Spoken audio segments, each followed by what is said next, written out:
Vous êtes policière sur la route et vous avez été percutée par une voiture lors d'un contrôle. Qu'est-ce qui s'est passé? Il s'est passé un refus d'obtempérer, comme tous les jours. Tous les jours, une Tous les jours, donc, vous demandez à des voitures de vous se mettre... Tous les jours. Tous les jours, des gens refusent de se soumettre à un contrôle d'identité, un contrôle routier, nous agressent, sortent des cartes de victimes souvent. Ouais, ils vont me contrôler parce que je suis arabe, je suis noir, alors que non, je vous contrôle pour un motif. Je parle pour moi. Après, ne pas faire d'amalgame. Bien sûr, il y a des bavures. Il y en a qui sont racistes, on ne peut pas dire le contraire. Ce serait d'être de mauvaise foi, clairement. Mais sur un refus d'obtempérer, l'individu percute 5 voitures. Il percute une dame. Donc on essaie de l'arrêter parce que c'est un danger public. Bien sûr. Il nous percute notre véhicule à plusieurs reprises et à un moment on arrive à l'arrêter. À ce moment-là, on sort tous du véhicule, armes pointées. Et sauf que j'ai pas eu le temps de prendre une distance, un périmètre pour me mettre en sécurité moi-même. Et il a redémarré, il m'a foncé dessus en me laissant sur la chaussée. Ça c'est inadmissible aussi. C'est honteux. Ce qu'on entend là, c'est honteux. Je suis d'accord avec vous. Il a été condamné, il a été appréhendé. Comment vous avez réu? C'est toujours en cours. Comment vous avez réu? Il vous a percuté? Oui. Il m'a percuté. Donc vous êtes tombé et blessé? Alors je suis tombé avec l'adrénaline, j'ai réussi à me relever.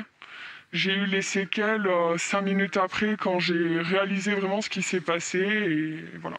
Non mais alors il en est où cet individu? Vous a à l'air libre. Il a l'air libre.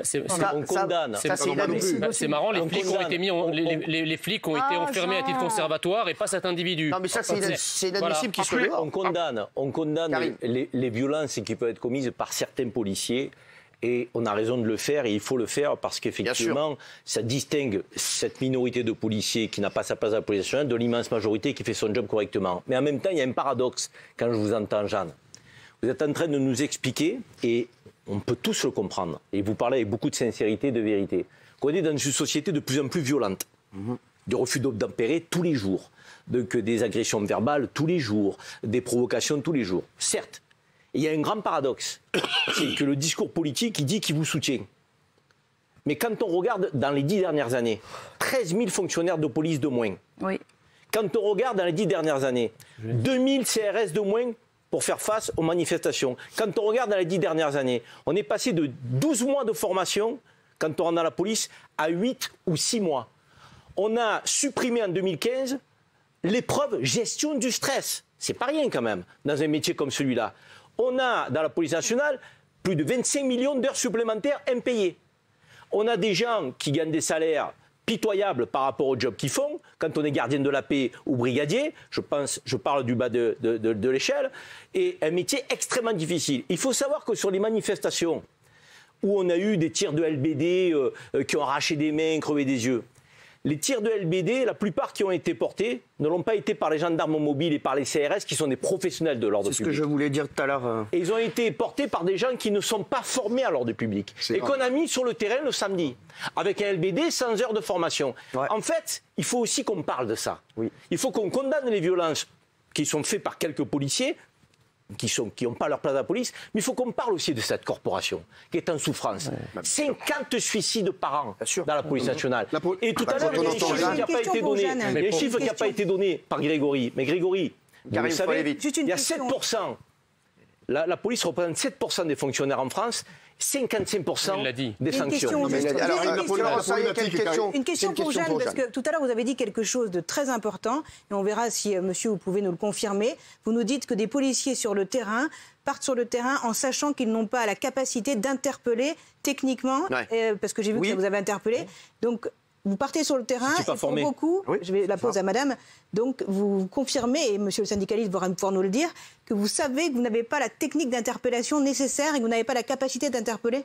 C'est pas de faire de clé d'étranglement. Non mais attendez, c'est quand même je pose la question à madame. Je pense que c'est quand même la meilleure qui répond. Elle n'a pas la technique, en fait, c'est ça. Voilà, on nous apprend pendant 1 an, sauf que pour nous perfectionner, il nous faudrait des stages. Il faudrait des formations continues. Bien sûr. Mais on n'a pas les moyens. On n'a pas les moyens. Nous aussi, on aimerait être filmés, avoir les caméras piétons. Bah, les militaires, ça me Sauf que, voilà, les caméras piétons, il faut savoir que certains en ont. mais il y a 5 minutes de démarrage pour avoir l'écran.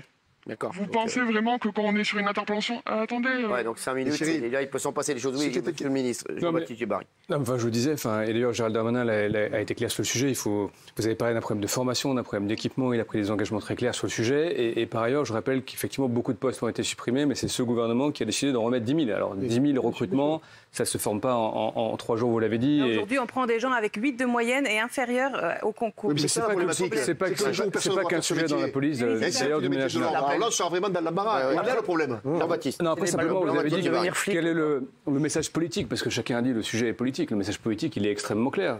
D'abord, la police, elle est le reflet de la société. Ça nous interroge chacun, c'est ce que j'ai essayé d'exprimer tout à l'heure. Et deuxièmement, nous sommes dans un état de droit. Tout le monde est soumis au droit. La police, les dirigeants, c'est la démocratie, c'est comme ça que ça se passe. Et donc toutes les violences commises dans l'état de droit, toutes les violences illégitimes ont vocation à être détectées, identifiées, poursuivies, sanctionnées. C'est aussi clair que ça.